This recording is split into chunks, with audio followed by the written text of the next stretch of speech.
Pôncio Pilatos escreveu um relatório ao imperador romano Tibério sobre Jesus, abrangendo seus milagres, julgamento, crucificação e ressurreição. Este relatório contém detalhes surpreendentes, nem mesmo encontrados nos evangelhos. Hoje, vamos discutir esse documento e a Pedra de Pilatos descoberta no sítio arqueológico de Cesareia Marítima em 1961, que nos revela informações sobre a crucificação de Jesus. Existe um documento conhecido como Os Atos de Pilatos, primeiramente contido no livro apócrifo Atos de Pedro e Paulo, escrito no primeiro século, mas incluído intacto como um documento original anterior, supostamente do próprio Pilatos. Também foi incluído em um livro apócrifo do século IV, o Evangelho de Nicodemos. No entanto, é um relato factual ou foi embelezado pelos cristãos ou totalmente fabricado? Os estudiosos estão divididos. Alguns escritores antigos acreditam que Pilatos enviou tal relatório, e isso faz sentido, pois no relatório, Pilatos indica que Herodes estava falando mal dele para César, e Pilatos queria se defender diante do imperador. Isso é uma razão lógica para ter escrito um relatório. E devemos perguntar se alguém fabricaria um relatório adicionando um detalhe como este, o que parece improvável. Em 138 d.C., Justino Mártir, um antigo pai da Igreja, escreveu ao imperador romano Antonino Pio e referiu-se ao relatório de Pilatos com estas palavras exatas. Este é um dado importante. Obviamente, o relatório era de conhecimento comum por volta de 150 d.C. e foi preservado nos arquivos imperiais em Roma para que o imperador pudesse lê-lo. Aqui está parte do que Justino Mártir escreveu a César. Depois que ele foi crucificado, aqueles que o crucificaram lançaram sortes sobre suas vestes e as dividiram entre si para deixá-los mais satisfeitos. Isso foi baseado no relatório de Pilatos. Agora, se isso é verdade ou não, não sabemos, pois não há registro disso nos arquivos romanos, mas mostra que, pelo menos, os primeiros cristãos tinham os atos de Pilatos em alta conta. Não apenas os cristãos os tinham em alta consideração, mas também os inimigos da cruz. A carta de Pôncio Pilatos ao imperador Tibério serve como um artefato histórico crucial, lançando luz sobre os eventos que cercaram a crucificação de Jesus Cristo. Seu significado é sublinhado pelos esforços do imperador Maximiano em 311 d.C., que orquestrou uma versão falsificada desses atos com o objetivo de minar a influência do cristianismo. Esta tática manipuladora sugere o profundo impacto que os atos originais de Pilatos tiveram dentro do império. Vamos investigar este documento através de uma série de episódios, analisando as palavras de Pilatos e fornecendo comentários para oferecer uma visão sobre este momento crucial da história. Começamos com as primeiras linhas da carta de Pilatos ao imperador Tibério. Pôncio Pilatos ao imperador Tibério, saudações. Os acontecimentos recentes em minha província foram de tal caráter que pensei em dar os detalhes à medida que ocorreram. Não devemos nos surpreender se, com o passar do tempo, eles possam mudar o destino de nossa nação, pois ultimamente parece que os deuses deixaram de ser propícios. Estou quase pronto para dizer que maldito seja o dia em que separei Valério Grato no governo da Judéia. Parecia que de todas as cidades conquistadas, Jerusalém era a mais difícil de governar. Tão turbulento era o povo que eu vivia com medo constante de uma insurreição. Para suprimi-la, eu tinha apenas um centurião e um punhado de soldados. Solicitei reforços ao prefeito da Síria, que me informou que ele mal tinha tropas suficientes para defender sua própria província. A sede inata de conquista, para estender nosso império além dos meios de defendê-lo, temo que seja o meio de destruir nosso nobre império. Essas foram as palavras de Pôncio Pilatos. Faça uma pausa e reflita sobre o significado desta passagem. A comunicação de Pilatos a César sugere uma revelação surpreendente. A defesa de Jerusalém repousava sobre um único centurião dentro de sua coorte, normalmente composta por apenas 100 soldados. Valério Grato, o antecessor de Pôncio Pilatos, expressou suas frustrações com o governo da Judéia. Ele considerava Jerusalém excepcionalmente difícil de governar devido à natureza turbulenta de seu povo. Isso prepara o terreno para o relato subsequente de Pilatos sobre a situação precária que ele herdou. O relato de Pilatos revela a inadequação dos recursos militares para manter a ordem em Jerusalém. Apesar do potencial de agitação da cidade, ele tinha apenas um único centurião e um punhado de soldados. Essa escassez de tropas realça a precariedade do controle romano na região e os desafios de reprimir potenciais revoltas. O documento também alude ao contexto mais amplo da sobreextensão imperial. Pilatos expressa preocupação com a expansão insustentável do império, para além de sua capacidade de defender seus territórios. Isso sugere a pressão sobre os recursos romanos e as potenciais ramificações para a estabilidade do império. As apreensões de Pilatos sobre as consequências da extensão excessiva e da inadequação dos recursos militares prenunciam os eventos que se desenrolam mais tarde na narrativa. Essas preocupações provavelmente desempenharam um papel significativo no processo de tomada de decisões de Pilatos, incluindo a maneira como lidou com o julgamento e a crucificação de Jesus. À medida que nos aprofundamos no documento, descobriremos como essa escassez de tropas desempenhou um papel fundamental na decisão de Pilatos de ordenar a crucificação de Jesus. Agora vamos voltar às palavras de Pilatos. Entre os vários rumores que surgiram aos meus ouvidos, houve um que me chamou a atenção em particular. Um jovem que se dizia ter aparecido na Galiléia pregando com nobre unção uma nova lei em nome dos deuses que haviam enviado. A princípio fiquei apreensivo com seu desígnio de incitar o povo contra os romanos, mas logo meus temores foram dissipados. Jesus de Nazaré falava mais como amigo dos romanos do que dos judeus. Ao passar pelo lugar de Silo, onde havia uma grande afluência de pessoas, observei no meio do grupo um jovem que estava encostado em uma árvore, dirigindo-se calmamente à multidão. Me disseram que era Jesus. Isso eu poderia facilmente ter suspeitado, pois era tão grande a diferença entre ele e aqueles que estavam ouvindo-o.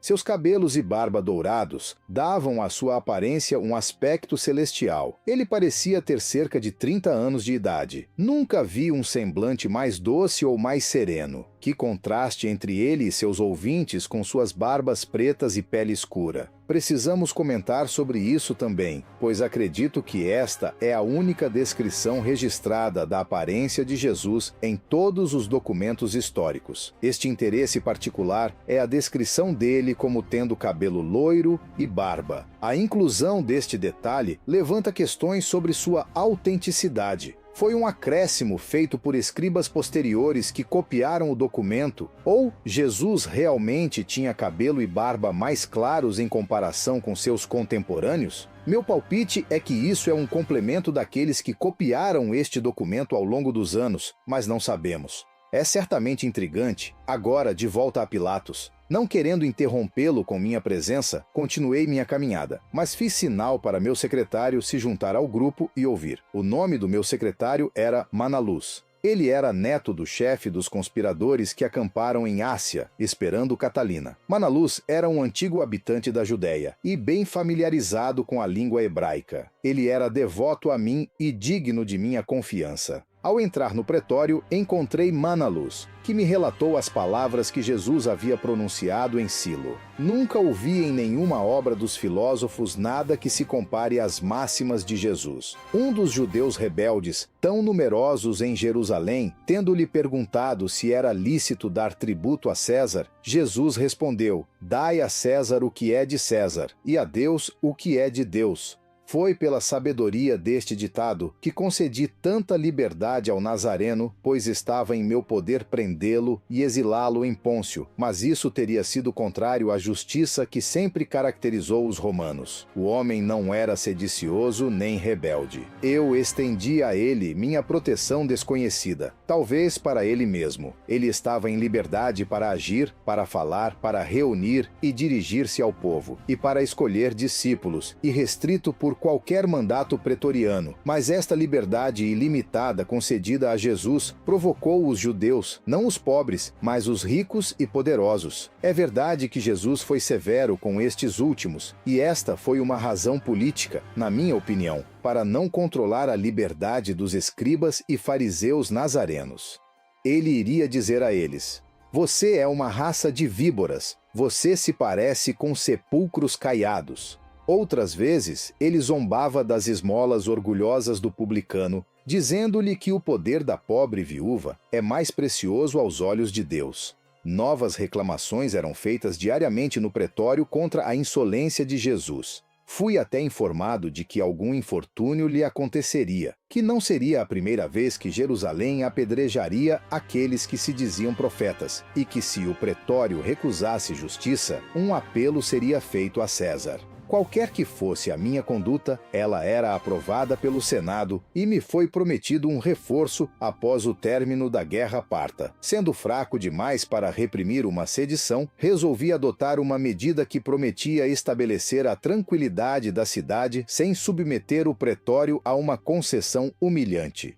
Isso indica que Pilatos hesitou em crucificar Jesus, optando por entregá-lo para reprimir a agitação política da época e evitar possíveis revoltas. Agora vamos nos aprofundar em alguns artefatos associados a Pilatos e examinar o que eles revelam sobre a morte de Jesus. O que a pedra de Pilatos diz sobre a crucificação de Jesus? A pedra de Pilatos, também conhecida como inscrição de Pilatos, é um artefato antigo descoberto em 1961, perto de Cesareia Marítima, em Israel. É uma inscrição dedicatória em um bloco de calcário e é significativa porque fornece evidências arqueológicas da existência de Pôncio Pilatos, o governador romano da Judéia, mencionado nos relatos do Novo Testamento sobre o julgamento e crucificação de Jesus. A inscrição na pedra de Pilatos lê: para o divino Augusto Tibérius Pôncio Pilatos, prefeito da Judéia. Cesareia Marítima está localizada ao longo da costa mediterrânea de Israel. Cesareia Marítima foi uma importante cidade antiga e centro administrativo durante a época romana. A pedra foi encontrada reutilizada na escadaria que levava a um teatro no local e foi identificada pelos arqueólogos devido à inscrição em latim esculpida no bloco de calcário.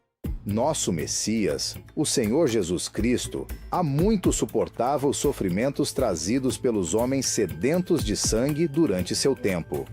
À medida que nos tornamos esclarecidos sobre as pessoas por trás da crucificação atroz de nosso Salvador, através dos testamentos da Bíblia, somos confrontados com uma pergunta assustadora: o que aconteceu com esses homens que causaram a morte do nosso Messias? Neste vídeo, vamos nos aprofundar nas mortes horríveis dos homens que mataram Jesus Cristo, começando nossa lista com o infame governador Pôncio Pilatos.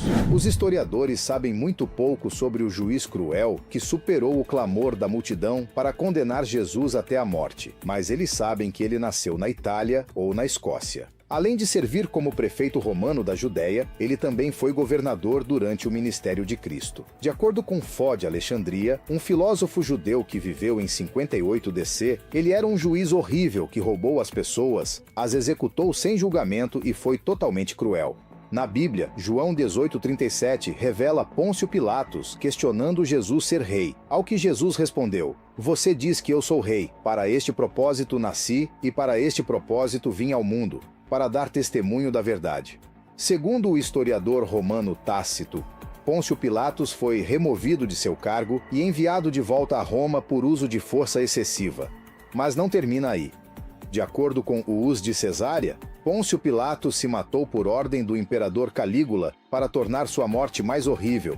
Seu cadáver teria sido jogado no rio Tíber, onde os cientistas encontraram evidências de sua existência. Como se a crucificação não fosse suficiente, a próxima pessoa em nossa lista conheceu sua condenação, por garantir que Jesus Cristo daria seu último suspiro na cruz. Cassius Lenus, um centurião romano conhecido como o Soldado, que perfurou a lateral do peito de Cristo. O nome do centurião de Capadócia, Turquia, é dado no Evangelho de Nicodemos, um livro proibido da Bíblia, mas nenhuma história bíblica revela seu nome. De acordo com o livro proibido, ele se tornou um cristão devoto depois que sua visão foi prejudicada pelo sangue e água de Cristo que espirrou em seus olhos. Por causa de sua fé recém-descoberta, ele foi preso e decapitado como um dos primeiros mártires. Durante muito tempo, as pessoas acreditaram que sua cabeça decepada tinha poderes mágicos e curou o rei cego Herodes da Judéia, um homem que também sofreu uma morte horrível por planejar a morte de Cristo durante seu seu reinado de 74 a 4 a Saqueceto foi o rei Herodes, um fantoche de Roma que supervisionou o território independente, mas ainda fortemente influenciado da Judéia. Na Bíblia, podemos ver o rei Herodes sendo retratado como um homem horrível que não teve nada a ver com a crucificação de Jesus Cristo. No entanto, o que ele fez foi além de cruel, pois assassinou ferozmente pessoas inocentes depois de saber sobre a chegada do Filho de Deus. Ele estava decidido a destruir nosso Messias antes que pudesse amadurecer por medo de ter um rival em potencial ao trono. Ele partiu para uma onda de assassinatos, massacrando todas as crianças em Belém com 2 anos ou menos. Uma voz foi ouvida em Rama, lamentação, choro e grande luto. Raquel chorando por seus filhos, recusando-se a ser consolada, porque eles não existem mais. Mateus 2,18.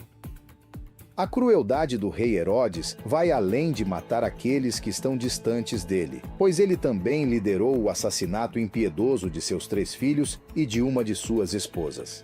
Você pode perguntar o que torna sua morte digna de um lugar em nossa discussão. Herodes morreu de uma doença relacionada à gonorreia ou insuficiência renal. De acordo com Ian Hamman, da Universidade de Washington, a evidência está nos relatos dos últimos dias do rei Herodes. Ele sentiu coceira intensa e dor nos intestinos, teve dificuldade para respirar, sofreu convulsões frequentes e uma infecção genital. Pela gravidade de suas ações, você poderia dizer que ele merece uma morte mais horrível por matar crianças inocentes apenas por causa de seu medo de ser dominado.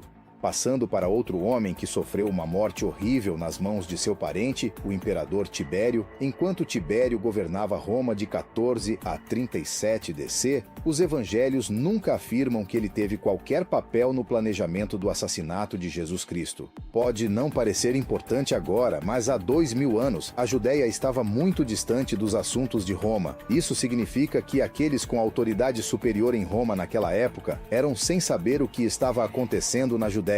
Como resultado, Pôncio Pilatos teve uma vida fácil ao avançar com a execução de Jesus Cristo. Por muitos anos após a morte de Cristo, os imperadores de Roma foram mantidos no escuro sobre seu infeliz destino. Você poderia dizer que a ignorância deles também causou a morte de nosso Messias. O historiador romano Suetônio afirma que o imperador Tibério morreu de fome, envenenado e sufocado com um travesseiro por seu sobrinho neto Calígula, que se tornou um dos mais infames imperadores romanos. O próximo na lista é alguém que você pode comparar a um amigo desleal dos seguidores de Cristo, apóstolo Judas Iscariotes. Judas Iscariotes foi um dos 12 apóstolos de Cristo que entregou seu mestre às autoridades, levando à sua crucificação em troca de 30 moedas de prata. Judas voluntariamente se ofereceu para trair seu mestre, conduzindo descaradamente os soldados romanos ao jardim de Getsêmani e beijando Jesus para que os soldados pudessem identificá-lo. Agora este homem comprou um campo com a recompensa da iniquidade e, caindo de cabeça, ele explodiu no meio e todas as suas entranhas jorraram. Atos 1:18. Não muito depois de sua traição, Judas Iscariotes morreu uma morte vergonhosa enforcando-se, depois de devolver as peças de prata e se arrepender. Seu relato de ações diz que seu corpo pendurado sofreu uma decadência horrível, com seus intestinos quase explodindo. O próximo traidor da divindade também foi um dos discípulos de Cristo, apóstolo Pedro. Embora a traição do apóstolo Pedro a Jesus Cristo não tenha sido tão severa quanto a de Judas Iscariotes, ele ainda desempenhou um papel enorme na queda de Cristo. A história do apóstolo Pedro não é mais desconhecida para a maioria de nós. A história de como ele negou descaradamente seu mestre 3 vezes enquanto Jesus estava sendo caçado. Quando uma serva perguntou sobre o relacionamento deles e quando outras 2 pessoas perguntaram se ele estava com Jesus, Pedro não deixou de trair o divino. Embora sentisse remorso e se arrependesse de suas ações mais tarde, ele ainda continuou a negar Jesus nos momentos mais cruciais antes de sua morte.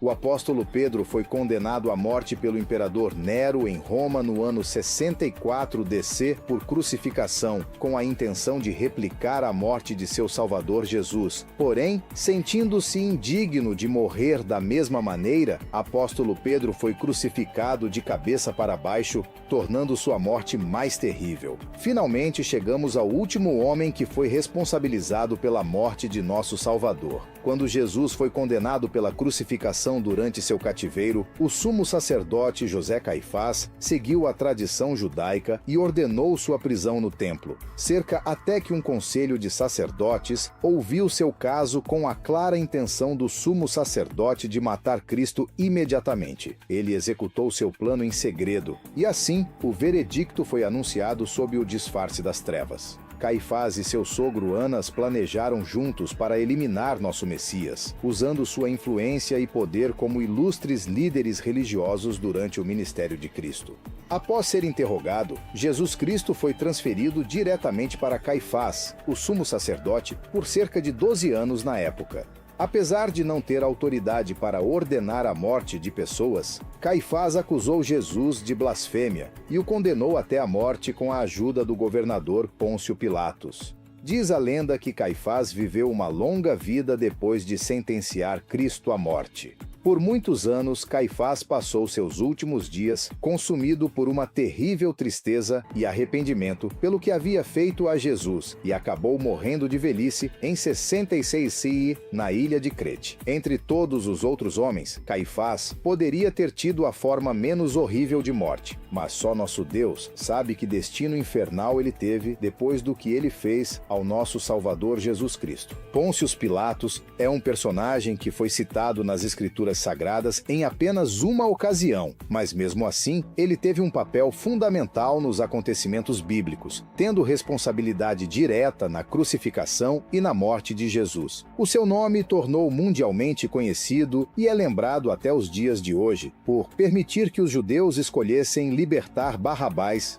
um criminoso muito temido e perigoso naquela época, em vez de Jesus, que ele sabia que ele estava sendo acusado injustamente, e apesar da sua esposa ter sonhado sobre Jesus na noite anterior e aconselhado o seu marido a não se envolver com ele, Pilatos acabou entregando Cristo para ser crucificado, e após a escolha do povo por Barrabás, Pilatos fez um gesto que o marcou para sempre. Ele lavou as mãos, mostrando que ele não tinha nada a ver com aquela decisão injusta. E no vídeo de hoje nos vamos falar sobre a vida e a trágica morte de Pôncio Pilatos. Afinal de contas, quem foi esse homem? Como ele chegou ao poder? Por que ele lavou as suas mãos e permitiu com que Jesus fosse morto na cruz? E também, quais foram as trágicas consequências das escolhas erradas que esse homem sofreu?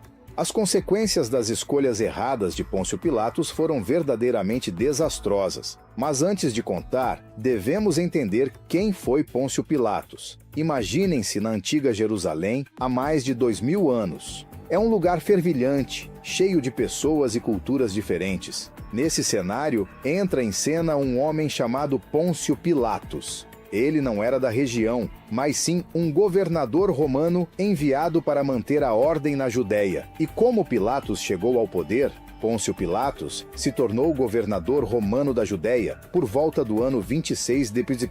Ele era da nobreza romana e provavelmente começou sua carreira no exército. Como muitos nobres, ele queria alcançar posições de destaque na política após o serviço militar. Durante seu tempo no exército, Pilatos mostrou ser um bom líder e leal ao governo romano. Isso o ajudou a conseguir cargos importantes dentro do império. Quando foi nomeado governador da Judéia, ele recebeu essa responsabilidade por causa de sua experiência e porque Roma confiava nele para manter a ordem na região. Pilatos chegou ao poder através de uma mistura de serviço militar, amizades influentes e habilidades administrativas. Ele era considerado apto para liderar a Judéia devido à sua experiência e ao apoio que tinha dentro do governo romano. A vida de Pôncio Pilatos foi como uma montanha russa, cheia de momentos bons e ruins. Ele tinha uma tarefa difícil: controlar uma terra onde muitas pessoas não gostavam da presença dos romanos. Isso significava que ele tinha que lidar com líderes religiosos importantes, que frequentemente discordavam das autoridades romanas. Imagina que Pilatos era como um equilibrista em uma corda bamba, tentando manter o equilíbrio entre os romanos que governavam e os judeus que viviam na Judéia. Os judeus não gostavam muito da ocupação romana, então Pilatos tinha que ser muito cuidadoso para evitar revoltas e conflitos. Por um lado, ele tinha que mostrar autoridade e manter a ordem, mas por outro lado, ele também precisava manter a paz com os líderes religiosos judeus que tinham uma influência forte sobre o povo. Isso muitas vezes o colocava em situações complicadas, onde ele tinha que fazer escolhas difíceis para evitar problemas. Então, a vida de Pilatos foi uma verdadeira montanha-russa de emoções e desafios, onde ele estava constantemente equilibrando as demandas dos romanos, dos judeus e suas próprias responsabilidades como governador da Judéia. O momento mais famoso da vida de Pilatos foi quando ele se viu no meio de um enorme dilema. Um homem chamado Jesus, que muitos diziam ser o Messias, foi levado até ele para ser julgado. Evangelho de João, capítulo 18, versículos 28 e 40. Então, levaram Jesus da casa de Caifás ao pretório. Era de madrugada, e eles não entraram no pretório para não se contaminarem, mas poderem comer a Páscoa. Então Pilatos saiu fora e disse-lhes: Que acusação trazeis contra este homem? Responderam e disseram-lhe: Se este não fosse malfeitor, não o entregaríamos. Disse-lhes então Pilatos: Levai-o vós e julgai-o segundo a vossa lei. Disseram-lhe os judeus: A nós não nos é lícito matar homem algum, para que se cumprisse a palavra de Jesus que disse, significando de que morte havia de morrer. João 18, 28, 32. Na calada da noite, levaram Jesus da casa de Caifás para o lugar onde Pilatos estava. Pilatos saiu e perguntou por que Jesus estava sendo acusado. Os líderes religiosos disseram que Jesus era um criminoso, mas eles não podiam puni-lo como queriam. Pilatos disse para eles julgarem Jesus de acordo com suas próprias leis, mas os líderes disseram que não podiam condená-lo à morte. Isso aconteceu para que se cumprisse uma profecia de Jesus, dizendo como ele iria morrer. Pilatos ficou perplexo. Ele não conseguia encontrar motivos para condenar Jesus, mas a pressão dos líderes religiosos e da multidão era enorme. Agora, por que Pilatos lavou as mãos? Pôncio Pilatos tentou se distanciar do problema dizendo que não tinha culpa. Foi como se ele dissesse, isso não é comigo. Mas, mesmo assim, acabou concordando em crucificar Jesus. Isso aconteceu porque ele foi pressionado pelas pessoas ao seu redor. Imagina que Pilatos estava em uma situação muito difícil. Ele não queria ser responsável pela morte de Jesus, mas ao mesmo tempo tinha medo de desagradar aos líderes religiosos e à multidão que estava pedindo a crucificação. Então, ele acabou cedendo à pressão e permitiu que Jesus fosse crucificado. Essa decisão teve um grande impacto em sua vida e na história, porque marcou sua reputação para sempre. Mesmo que ele tenha tentado se distanciar do problema, sua escolha deu origem a muitas discussões e debates ao longo dos anos. Quais foram as trágicas consequências das escolhas erradas que esse homem sofreu?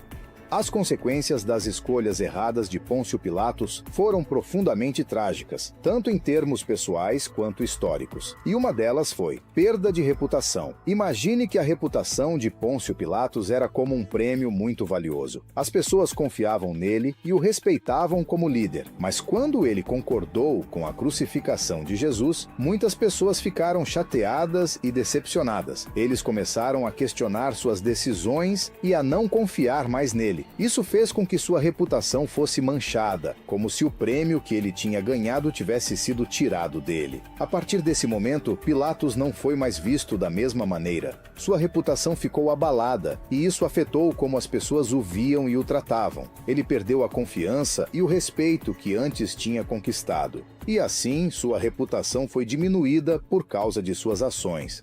Punição ou exílio. Punição ou exílio seria como um castigo severo, onde alguém é mandado para longe de casa como consequência de suas ações erradas. No caso de Pôncio Pilatos, após o episódio com Jesus, dizem que ele foi punido ou exilado por causa de suas escolhas controversas. O exílio significaria que Pilatos seria forçado a sair da Judéia, onde morava e tinha poder, sendo enviado para um lugar distante, longe de sua família e amigos. Ele teria que viver em um lugar estranho, isolado e solitário, sem suas coisas habituais. Ser exilado era visto como uma grande vergonha, porque significava que você era enviado para longe como punição por fazer algo errado. Isso teria deixado Pilatos envergonhado e triste, além de perder sua posição e respeito. Então, se Pilatos foi realmente exilado, teria sido uma experiência muito difícil e humilhante, onde ele teria que enfrentar as consequências de suas ações longe de casa, sofrimento emocional e arrependimento. Depois de tomar a decisão de permitir a crucificação de Jesus, é razoável pensar que Pôncio Pilatos experimentou um grande sofrimento emocional e arrependimento. Imagina a seguinte situação: você sabe que fez algo errado e que poderia ter agido de maneira diferente, mas agora é tarde demais para mudar isso. Essa é a situação em que Pilatos provavelmente se encontrava. Primeiro, o sofrimento emocional de Pilatos poderia ter sido causado pelo peso de sua decisão. Ele poderia ter se sentido angustiado e perturbado por ter contribuído para a crucificação de uma pessoa inocente, Jesus. Imagina o peso em seu coração, sabendo que ele poderia ter feito algo para evitar isso, mas optou por seguir o caminho mais fácil. Além disso, o arrependimento de Pilatos também teria sido uma grande carga emocional. Ele poderia ter se lamentado profundamente por suas escolhas e desejado poder voltar atrás no tempo para fazer as coisas de maneira diferente. O remorso por suas ações provavelmente o assombraria, fazendo com que ele se sentisse culpado e arrependido pelo que fez. Então, é muito provável que Pilatos tenha enfrentado um intenso sofrimento emocional e arrependimento após o evento envolvendo Jesus. Essa tristeza profunda teria sido uma consequência das consequências de suas escolhas que ele carregaria consigo pelo resto de sua vida.